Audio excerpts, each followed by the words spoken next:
from your ability to our need, O God. And we pray, Lord, that you may be glorified in the process.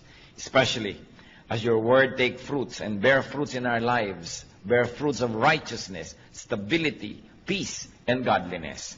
May your word, Lord, be our food. And may you be the true speaker. Use your servant only as your footstool, but speak to your people.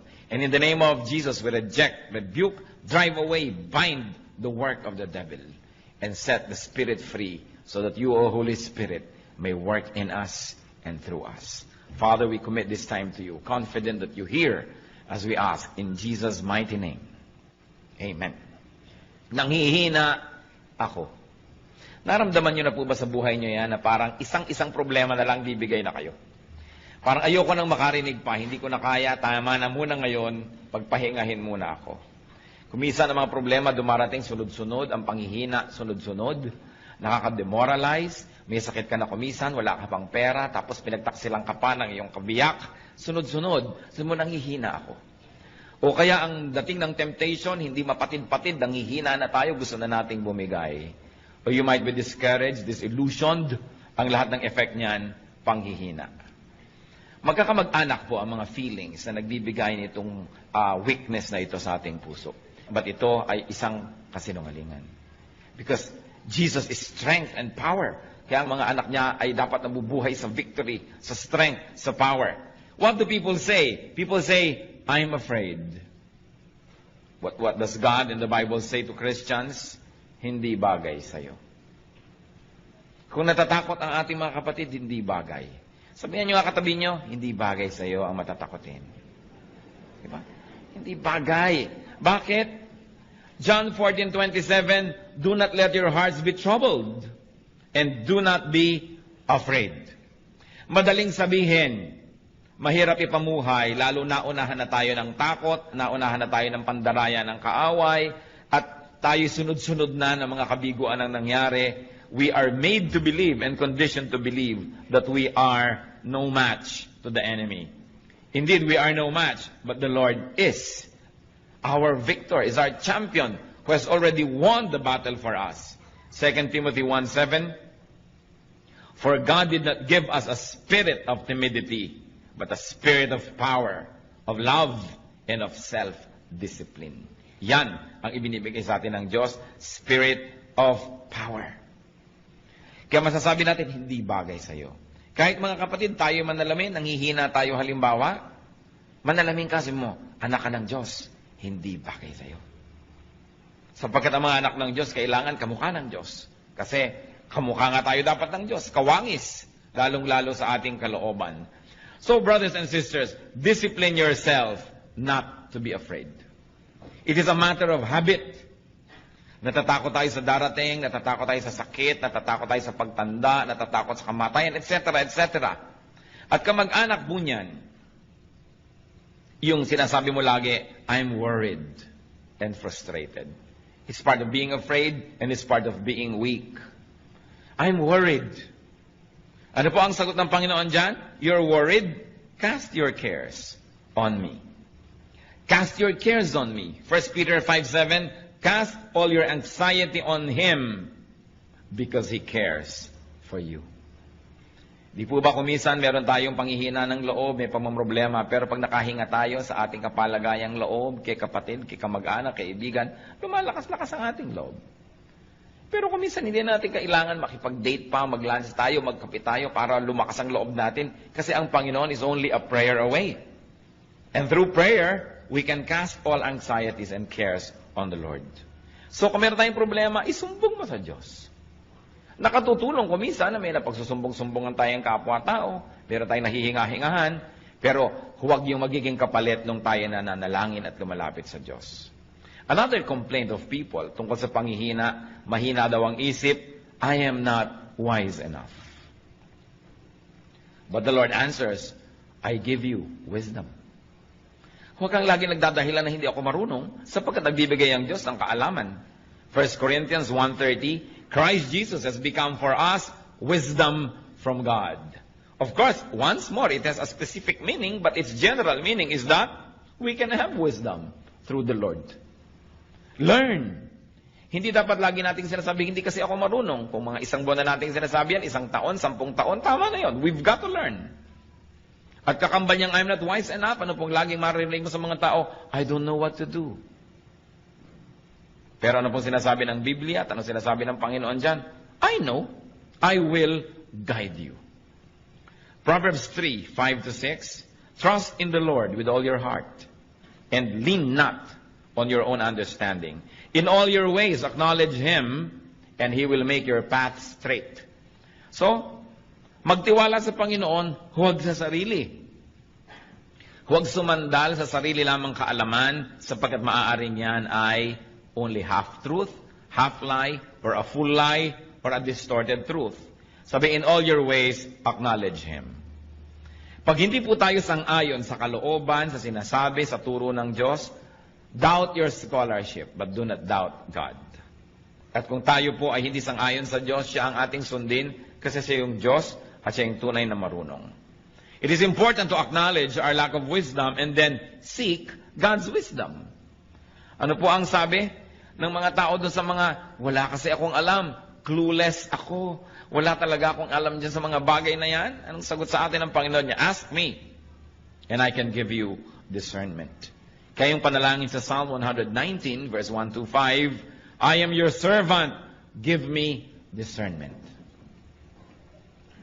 So humihingi ng discernment to know right from wrong. Knowledge po, madali naman yan na makolekta kasi information lang yan But what do you do with knowledge? How do you apply knowledge? Then that becomes wisdom. Paano natin papakinabangan yung alam natin na informasyon? Kaya some people only become more and more knowledgeable, but it doesn't make them wiser. Kaya hindi ko mo edukado, marunong sa buhay. Kahit marami kong isang degrees, marami lang alam na information, pero hindi alam i-apply sa buhay yon, walang wisdom. Marami naman hindi nakapag-aral, pero talagang wise. Pag pinakinggan mo, daig pang nag-aral. Kasi magkaiba naman yung knowledge sa wisdom. But wisdom God can give. And discernment God can give. Kaya sa Psalm 119, 1-5, I am your servant, give me discernment. Pero may kondisyon, I am your servant. Ibig sabihin, ako po yung lingkod nyo, sumusunod sa inyo, napapasakop sa inyo, bigyan nyo ko ng kakayahan na makilala ang tama sa mali, because error often comes dressed as truth. Siyempre, yung kasinungalingan, dapat dumating yan na nakabihis na siya ay katotohanan para makapandaya. Alangan mang dumating ang kasinungalingan na hubad, di alam yung kasinungalingan yon. Kaya nakakapandaya. Dapat may discernment. At yan ay nahihingi. Ask God for discernment. Sa pagbabago po ng ating buhay, sa pagbabago ng ating pananaw, importanteng magbago muna ang ating isip at paraan ng ating pag-iisip. Kaya sabi sa Romans 12:2, be transformed by the renewing of your mind. Then you will be able to test and approve what God's will is. His good, pleasing, and perfect will. Yan ang kagustuhan ng Panginoon, tayo mabago. At wala pong nagbabago hanggang hindi mo na nababago ang paraan ng kanyang pag-iisip. Kaya ang ating isip ay pinapakain natin ng karunungan na nagmumula sa Diyos. At pagkatapos hinihingan natin ang pagpapala na yung karunungan na yun ay madilig at maging wisdom, maging applied knowledge. Kakambal ding reklamo ng mga tao dyan sa I'm not wise enough, hindi ako marunong. Yung nga iba excuse na yun Sa karunungan nga nila, nagkukunwa-kunwang di marunong para hindi maging responsible, para hindi mo asahan at huwag masisi. But the Bible says you can be wise. Hindi bagay sa mga anak ng Diyos ang hindi wise. Dapat ang mga anak ng Diyos ay wise. James 1:5, if any one of you lacks wisdom, he should ask God, who gives generously to all without finding fault, and it will be given to him. Nagbibigay pala ng wisdom ang Diyos. So kung wala kang wisdom, either hindi ka humingi o tinatanggihan mo yung binibigay ng Diyos. Pero kung tayo humihingi at handa tayong tanggapin yon, magkakaroon tayo nun. So we can learn to have wisdom. We can ask for such. And then we can be strong, because to be wise is to be strong. Isa pa pong reklamo sa panghihina, sabihin iba, mahina ang desisyon ko. I don't know what to do. But the Bible says, the Spirit of the Word of God says, I can guide you. Pati nga sa sasabihin ng mga disciples, sabi ng Espiritu ng Diyos, tuturuan ko kayo ng sasabihin. Matthew 10:19, but when they arrest you, do not worry about what to say or how to say it. At that time, you will be given what to say. Yan sabi ng Panginoon, kung darating ang panahon na kayo aarestuhin dahil sa akin, dahil sa aking pangalan, dahil sa pagtuturo nyo, huwag kayong mag-alala kung paano nyo ipagtatanggol ang inyong sarili. Huwag kayong mag-alala kung anong sasabihin nyo. Sa oras na kailangan nyo magsalita, bibigyan kayo ng Espiritu ng Diyos ng mga pinakatamang sasabihin. Kaya mga iba, sabihin mo, mag-Bible study ka, mag-lead. Ay, hindi ko marunong magturo, hindi ko alam sagutin ang mga tanong. O tumurong ka naman, maggawa ka ng ganitong ministry, hindi ko alam ang gagawin. Talaga pong hindi natin alam. Pero ang pangako ng Diyos, if we are His servants, He will give us discernment. Sasabihin natin, Lord, narito na po yung bibig ko, inaalay ko na po sa inyo, kayo po ang magsalita. Narito po ang aking kamay, kayo ang maglingkod through me. Narito ang aking paa, kayo maglakad at pumunta sa gusto niyong puntahan through my body. So I will become a living sacrifice, not a dead one. You can live in me, you can live through me, and you can love through me. That's why we become instruments and channels of God's blessings. Huwag tayong matakot. Ang mahalaga, inaalam natin ang pwede nating alamin. Hindi naman pwede natin sabihin na, oh Lord, kayo na po ang bahala, hindi na ako mag-aaral, wala na akong gagawin, bahala kayo. Nag-aaral pa rin tayo, nagsasanay tayo, at kung darating na yung panahon na kailangan gamitin yon, ang Panginoon ang nagbibigay sa atin ng kakayahan para magamit, maalala, at mabigyan ng tamang korte, hugis at kulay, yung mga dati na nating nalaman para magamit at ilapat sa pangangailangan ng sandaling yon. So we plant, the Lord makes it grow. So nag-aaral tayo, pagkatapos ang Lord ang magbibigay ng kakayahan na i-apply yung ating napag-aaralan. Tungkol pa rin sa panghihina, reklamo po ng marami, I'm so weak. Especially sa pananalig, mahina ang pananalig ko. Nagdadasal ako pero hindi naman ako naniniwalang ibibigay yung dasal ko, lalo't medyo extraordinary, medyo himala ang hinihingi ko, lalo't medyo hindi ko kita yung kasagutan. Kulang ako sa pananampalataya. I'm so weak when it comes to faith. But the Bible says you can be full of power. You know, the first century Christians were known not for their knowledge, but for their power. Pag ipinagpe-pray nila yung mga may sakit, nagagalingan. Pag may mga ginagawa sila, kahit imposible, nagagawa.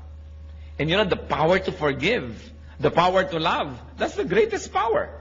Hindi po nasusukat yung power sa kaya nyo magbuhat ng mga tone-toneladang bakal, o kaya kaya nyo lumangoy ng milya-milyang dagat, o kaya kaya nyo tumalon mula sa taas-taas ng mga pinanggagalingan. Well, that is strength, it is not power. Ang tunay na power, yung nagmumula sa kalooban. Yung nakakamuhi ang isang tao, tas naiibig mo pa rin, that's power. Yung mahirap magpatawad, nakakapagpatawad ka, that is power. Yung sa halip na magagalit ka, naiibig mo yung kapwa, nagkakaroon ka ng puwang ng pangunawa sa kanya, that is power. And God gives that power. Ang sagot ng Bible sa mga weak, you can be full of power. Pwede kang mapuspos at mapuno ng kapangyarihan. Kaya hindi sapat yung excuse na I am so weak, because the Bible says you can be full of power. Hindi sapat na tayo ay maging puro bigay na lang ng bigay ng excuse. Luke 17:6, He replied, if you have faith as small as a mustard seed, you can say to this mulberry tree, be uprooted and planted in the sea, and it will obey you. Kung meron daw maliit na pananampalataya, kahit kasing liit man lang ng buto ng mustasa, na mas maliit pa yun doon sa ulo ng aspile, sabi ganoon, kahit itong punong ito, utusan mong buhatin ang sarili niya at bunutin at itanim sa tubig, yun ang kanyang gagawin. Siyempre, isa yung talinghaga na sinasabi sa atin, walang imposible sa nananalig. Acts 1:8, but you will receive power when the Holy Spirit comes on you. So, Christianity is all about power. Kaya sinabi natin kanina, hindi bagay sa anak ng Diyos yung mahina. Nanghihina ka man kapatid, dapat sandaling-sandali lang para lang hangin na dumaan, pero hindi dapat ang tagal-tagal. Bakit? Sapagkat naaalala natin kung sino tayo. Tayo yung mga Kristiyano. Naaalala natin kung sino ang tumataguyod sa atin, si Kristo. Naaalala natin kung ano ang nagawa niya at nagagawa at patuloy na gagawin, lumalakas tayo. Kaya hindi bagay sa mga anak ng Diyos ang pinanghihinaan ng loob ng matagal. Paminsan-minsan, dinadapuan ka, parang langaw, ayaw mo man, nadadapuan ka, pero siguro naman nabubugaw mo para hindi magtagal. So, ganun din yung mga espiritu ng panghihina. Pag dumapo at nadayakat ng hina ka, sabi, teka, sino ba ako? Anak ako ng Diyos. Sino ba yung nagsusustain sa akin? Si Kristo, na pati ang kamatayan ay kanya naghapi. Sino ba ang kakampi ko? The Lord of Lords, the King of Kings. So bakit ako ganito? Hindi bagay sa akin. Therefore, the Bible says, you can be strong. 2 Corinthians 12:9. But he said to me, my grace is sufficient for you. Church, read aloud. For my power is made perfect in weakness. Therefore, I will boast all the more gladly about my weaknesses, so that Christ's power may rest on me. Ano sabi ni Lord? My grace is sufficient for you. My power is made perfect in weakness. Kaya sabihin natin, Lord, weak po ako sa area na yan. Sabi niya, mabuti. Strength ko yan eh. Hindi ka aasa sa sarili mo, umasa ka sa akin at makikita mo magiging strong ka. Lord, 3 araw na ho, weak pa rin ako. Kasi hindi ka umaasa sa akin, umaasa ka sa sarili mo. Lord, weakness na weakness ko po yung ganyang magagandang mga babae. Sabi ni Lord, strength ko yan. Umasa ka sa akin. Halika, tuturuan kita, tutulungan kita. Lord, weakness ko po yung pera. Pag pera na pinag-uusapan, talagang nalilito na ako. Kung nasan ang kaliwa at nasan ang kanan. Sabi ni Lord, strength ko yan. Tuturuan kita. Lord, weakness ko po yung magalit. Pagka napoprovoke ako, talagang napakadali kong magalit. Strength ko yan. Makinig ka sa akin, sumunod ka sa akin. Kung yung mga weaknesses po natin, papayagan natin ang Panginoon, doon ay kumilos at punuin yon. Yun ang magiging strength natin. Kaya sinabi, when I am weak, then I am strong. Kung yung weakness ko, isusuko ko sa Diyos. Alam niyo kung bakit nagkakandagi-bagi ba ang buhay natin? Dahil sa weakness? Yung weakness, isinusuko kay Satanas. Weakness ko ang pera, tapos sabi ni Satanas, etong pera, sunod ka na agad. Kaya nasisira. Weakness ko ang kagandahan, so eto ngayon dumaan si maganda. Nasira ka na. Weakness ko yung pride, so tinempt ka ni Satan to be proud because God will not tempt you to be proud. O bumigay ka na, naging ka ng proud, nasira. Tatandaan po natin, yung weakness can make or break you. Your weakness can make you, if you surrender it to Christ and let the strength of Christ apply to that weakness. But your weakness can break you if you surrender it to Satan. Kaya nangyayari po yan kung minsan, o may mga hihinang ngipin, o yung ipinagawa at ipinaayos sa magaling na dentista, yun ang pinakamalakas. Kasi na-ministeran Kung minsan may mahihina ka sa iba't ibang subject sa school. Kung saan ka nagpa-tutor at nagpaturo, yun ang nagiging strength mo. Kasi pinayagan mo na yung strength ng iba, malagay dun sa area of your weakness. That's why if the strength of God is applied to our weaknesses, then we become very strong. Kaya yung po mga mahina, sabihin natin, then I'm strong. I can be strong through Christ. Kaya ang sinasabi dyan, I can do everything through Christ who gives me strength.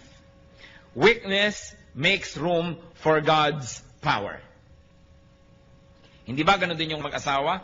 O masakit ang pakiramdam ko ngayon, mahina ang katawan ko, ikaw mag-drive. O yung isang nagda-drive. Where I am weak, you are strong. And because I relied on your strength, my weakness became strength. Mahina ako magkwenta, ikaw magkwenta kasi magaling ka sa math. So dahil in-acknowledge mo yung weakness mo, hinayaan mo yung strength ng iba na pumasok sa area na yon, naging strength tuloy. Mahina ako sa pagdisiplina sa mga anak natin, ikaw nga magdisiplina, susuportahan kita, nagiging strength. So ano po ang weakness nyo, kapatid? Ibigay nyo sa Panginoon, magiging strength. Kaya sinabi natin, hindi bagay na mahina ang isang Kristiyano. At tungkol din sa panghihina, pagreklamo ng marami, lanta na ako. No more energy. Hindi ko na kaya, pagod na ako sa pagtuturo, pagod na ako sa ministry, pagod na ako sa pagpapakabanal, pagod na ako sa pagiging mabuti. Mahina na ang katawan ko, mahina na ang espiritu ko. But the Bible says, you can be refreshed. John 4:14. But whoever drinks the water I give him will never thirst. Indeed, the water I give him will become in him a spring of water welling up to eternal life. Sabi ng Panginoon, nauuhaw ka? Dito ka uminom. Ang ipapainom ko sa'yo, pag ininom mo, di ka na mauuhaw uli. Pero Lord, bakit lagi na lang ako nauuhaw? Hindi ka sa akin umiinom. Kasi ang sinabi, pag uminom ka sa aking bukal, hindi ka na mauuhaw muli eh. Pero bakit lagi na lang uhaw ng uhaw yung marami? Lagi na lang lungkot na lungkot, samantala ang Panginoon ay kasiyahan. Lagi na lang takot na takot, samantala ang Panginoon ay stability and security, because we really do not let the power of Christ rule our lives. Kaya ang sabi sa Psalm 1, verses 1 to 3, Blessed is the man who does not walk in the counsel of the wicked, or stand in the way of sinners, or sit in the seat of mockers. He is like a tree planted by streams of water, which yields its fruit in season, and whose leaf does not wither. Whatever he does prospers. So ano man daw ang ginagawa nung tunay na nakasausaw ang kanyang ugat doon sa batis ng Panginoon, kahit anong ginagawa niya ay nagiging mabunga. So paano natin malalaman kung hindi tayo nakasausaw sa batis ng Panginoon? Hindi tayo mabunga. Baliktarin nyo lang. Kasi pagka nakasausaw ka daw, mabunga ka, hindi ka mabunga, di ibig sabihin hindi ka nakasausaw. Hindi po, lagi naman ako sa church. Hindi ibig sabihin, no, nakasausaw na tayo sa tunay na salita ng Diyos. Palabas na naman ako ng Bible, ang dami ko alam na verses. It doesn't follow that we are already godly and we are really drawing strength from the Lord. Kailangan talaga tunay, hindi pakitang tao, hindi panglabas, at hindi paimbabaw lamang. Lalaliman natin. So, ang mga anak ng Diyos, hindi bagay na lalanta. O ba't ganyan ang itsura mo? Lumong-lumo na ako eh. Pagod na pagod ako sa kabutihan. Teka, hindi bagay yan sa'yo. Hindi ka dapat nalalanta ng ganyan. Baka hindi ka planted by streams of water. Akala mo lang. Kaya kailangan lagi tayong nagre-renew ng ating relationship with the Lord. Lagi tayong nagre-renew ng ating kabanalan. Humihingi ng tawad sa ating mga kasalanan. Nag-aaral ang mga salita ng Diyos at patuloy na humihingi ng karunungan kung paano i-apply yon. Yung iba ang panghihina nila, hindi ko kayang gumawa ng mabuti. Ano? Yung biyanan ko, kakausapin ko, hindi ko kaya yan. Ano? Tutulungan ko yung mga dating umisulto sa akin, hindi ko kaya yan. Ano pong reklamo ng iba? I cannot afford to do good. Yan ang aking weakness. But the Word of God says, I can give you enough supply, enough strength, so you can afford to do what is good. 2 Corinthians 9, verse 8. And God is able to make all grace abound to you, so that in all things, at all times, having all that you need, you will abound in every good work. Yan po ang pangako. Aapaw tayo sa mabubuting gawa, sapagkat sa lahat ng panahon, aapaw ang grasya ng Diyos sa ating buhay. Sa lahat ng oras, sa lahat ng lugar, you will have everything you need. In that case, you will overflow and you will abound in good works. Yan po ang kalooban ng Diyos para sa atin. Hindi maging mahina tayo sa paggawa ng mabuti. Marami mga tao mahina sa paggawa ng mabuti pero malakas sa paggawa ng masama.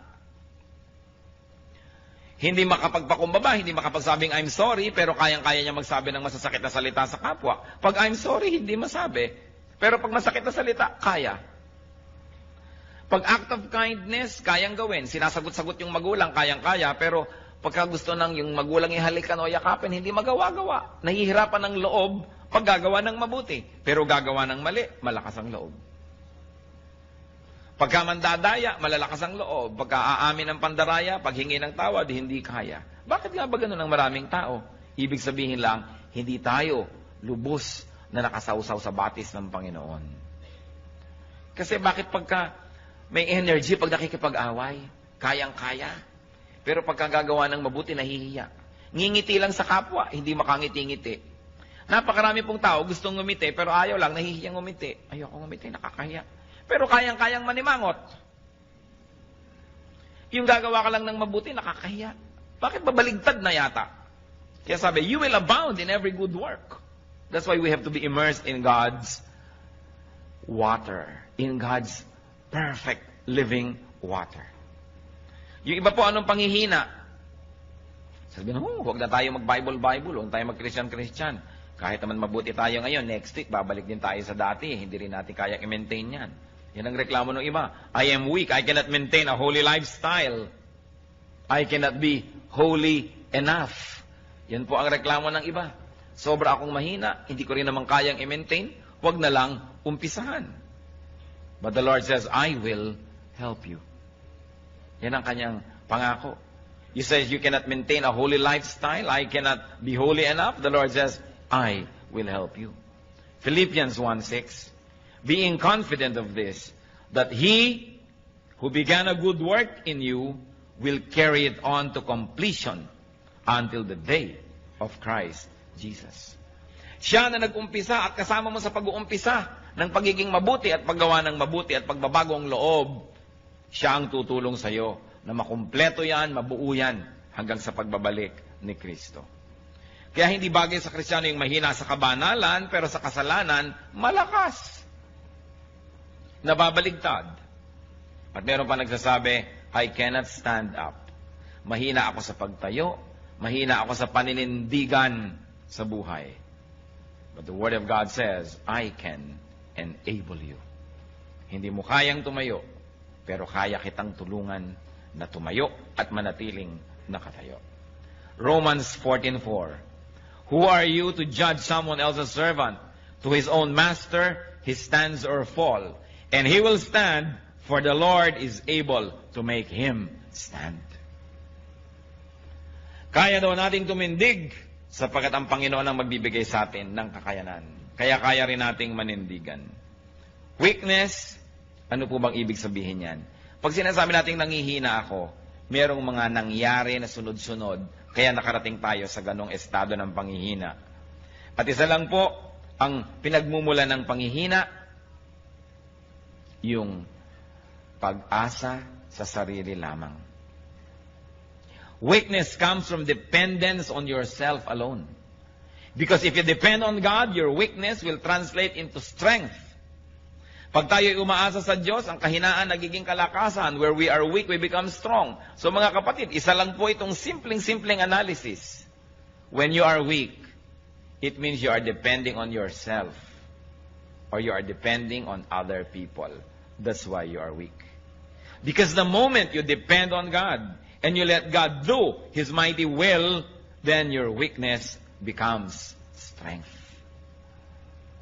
Hindi natin sisisihin ng Diyos. Bakit po mahina ako dito? Pinapabayaan niyo na yata ako. Sabi niya, where you are weak, you will become strong. But you've got to do it my way. You've got to give me space. You've got to let me do what I'm good at doing. And that is to restore you, to strengthen you. But remember, God gave us free will. How you use that free will make or break you. Saan po ba tayo mahina? Tayo na lang nakakaalam. Alam ng Diyos. Huwag naman ninyong gawing kahinaan yan last year, kahinaan pa ngayon, kahinaan pa next year. What is important is that we are changed from glory to glory. That we become Christ-like. More and more Christ-like. That we do not become sinless, but we sin less and less and less. Na hindi tayo lagi nagtatago sa likod ng mga excuses na, ganyan talaga ako, tanggapin mo na lang kung ganyan. Yun talaga ako, sapagkat hindi good enough, yung ganun lang talaga. Kailangan magbago ng magbago. At binibigyan naman tayo ng Panginoon ng kapangyarihang magbago. One of the noblest way, most sublime way to worship God is to be more and more like Him.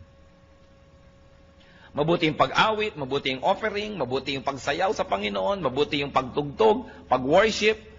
Pero isa po sa mga pinakamalalalim na paraan ng pagsamba, yung tayo'y lalo nang maging kawangis ng ating Diyos. That is one of the best ways to please the Lord. Di ba kung magulang ka, kamukha mo yung anak mo, tuwang-tuwa ka. Di ba? Kamukha ko ang anak ko.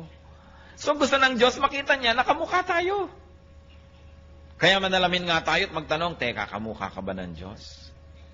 Anong ginagawa ng mga sungay-sungay dyan? Diba? Alis-alisin yung mga yan. Ang mga kalikaliskis na yan, alis-alisin kasi hindi kaya kamukha ng Diyos. Kaya dapat tayo nagtatanggal ng mga hindi dapat. Lalong-lalo yung mga weaknesses. Alam niyo po yung weaknesses, it's only in the mind. Nakita niyo yung mga pag may biglang sunog? Ano nangyayari kahit buong refrigerator nabubuhat eh. Pero pag tapos na yung sunog, 3 na yung nagbubuhat, di pa maibalik-balik yan. Kasi Kasi alam nyo, yung inisip mo, kailangan ko itong gawin, nagkakaroon ng pagbabago sa iyong katawan, sa iyong buong pagkatao na nagagawa mo yung dapat gawin. Kung sunog lang yon, nagkakaroon tayo ng lakas. Di lalo na kung alam natin that this is a spiritual warfare, that we must win. Meron tayong lakas, lalo't ipinangako ng Diyos, I will never leave you, I will never forsake you. So niya, cast all your cares upon Him, for He cares for you. And when you are weak, you will become strong. What you must do is to allow the Lord to enter that weak area and do His will. Huwag tayong tumanggi. Huwag tayong makialam sa Diyos. Sumuko na lang tayo. Kaya ano-ano po ba yung mga areas na yan? Kung tayo nang hihina, remember, dahil umaasa tayo sa sarili lamang.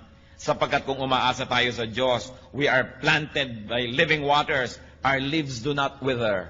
We bear fruits in season. Sabi niya, I'll give you living water and you will thirst no more. Yet why do many of us thirst in various areas of our lives? We thirst in our emotional life, in our intellectual life. We thirst here and there. We long for what we should not be longing for. Sometimes we become jealous and covetous and mainggitin pa at kung ano-ano. It means that we are not letting the Lord work in our weakness.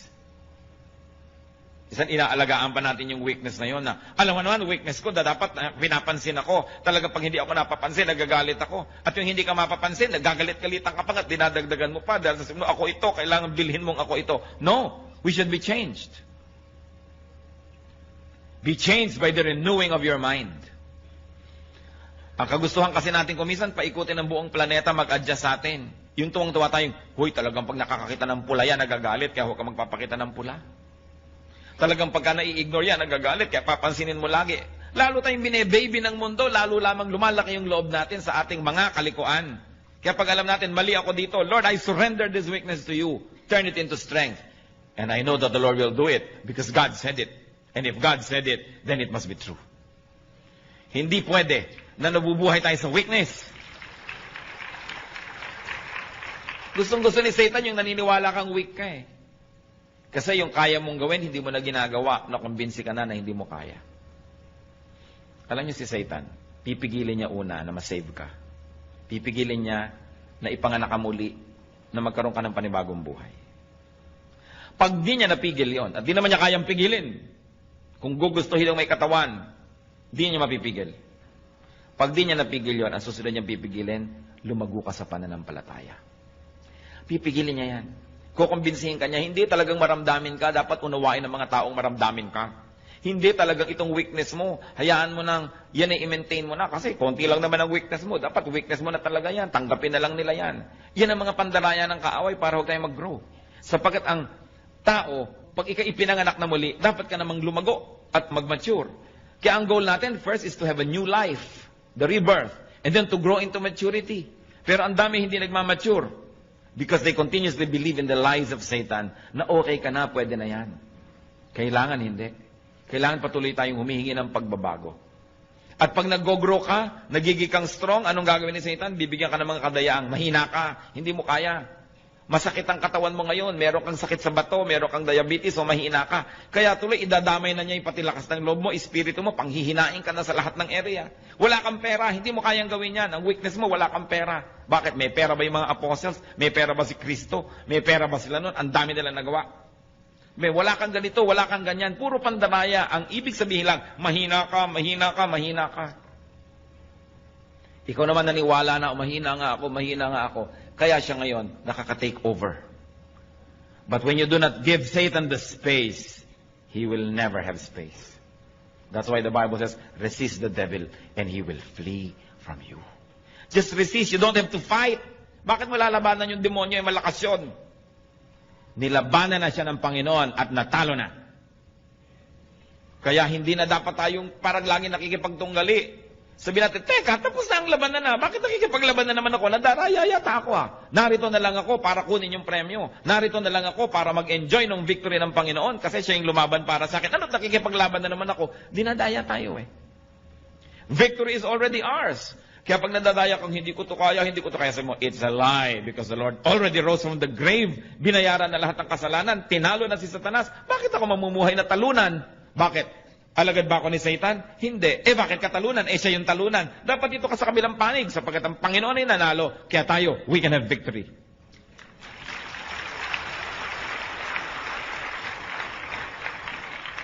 Malaking bagay po kumisan yung naaalala mo kung sino ka. Meron akong kilala. Napakabuti ng pamilyang nilakihan, mabuti naman yung naging foundation ng kanyang buhay. Sa kalagitnaan ng buhay niya, nalulong siya sa mga bisyo, nakasama niya mga maling tao, nadala siya ng nadala sa mga putikan at sa mga kasalanan at sa mga kamalian, naiba siya ng naiba yung pananaw niya sa sarili niya, nawalan siya ng self-respect, nakalimutan niya pati table manners na alam naman niya, nalimutan niya yung pagbibihis ng tama na alam naman niya, kasi hinila siya ng hila pababa ng kanyang environment. Pero minsan nakasakay siya sa jeepney at sa traffic. Napag-isip-isip niya kung sino siya at sinong pinanggalingan niya.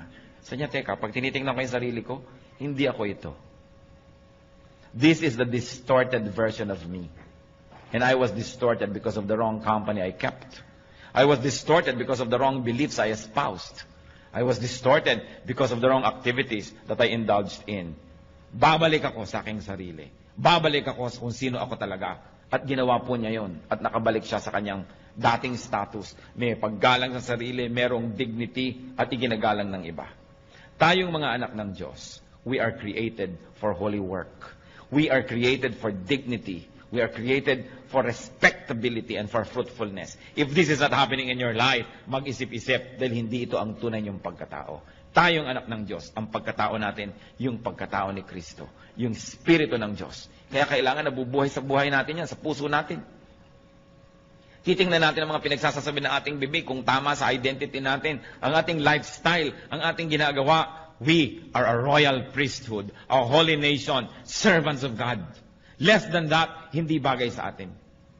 Kaya dapat meron tayong dignity. Hindi hahabol-habol ka ng kahit konting pagtingin, namamalimos ng pag-ibig kahit na isang laang kaluluwa sa impyerno may umibig lang sa'yo. Teka, iniibig ako ng Diyos. Kung kailangang ibigin mo ka na, magkakasala pa ako, habul-habulin lang kita, wag na, sa'yo na ang pag-ibig mo. Hindi bagay sa akin yan.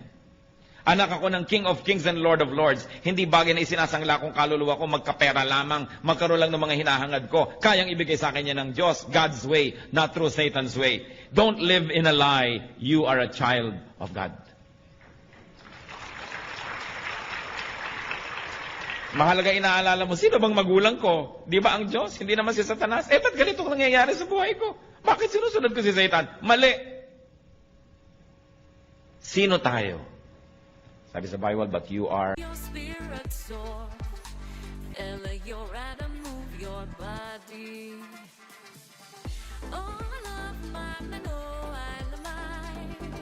All of mine, why did you have to?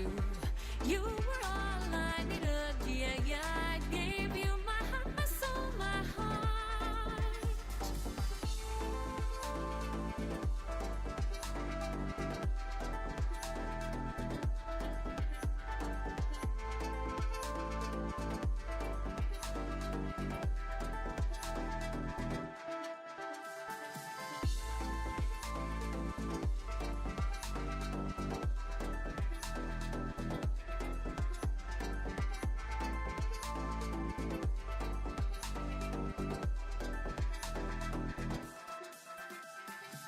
Never thought I'd find love like this. Never thought I'd be waiting. Move your body, let your spirit soar.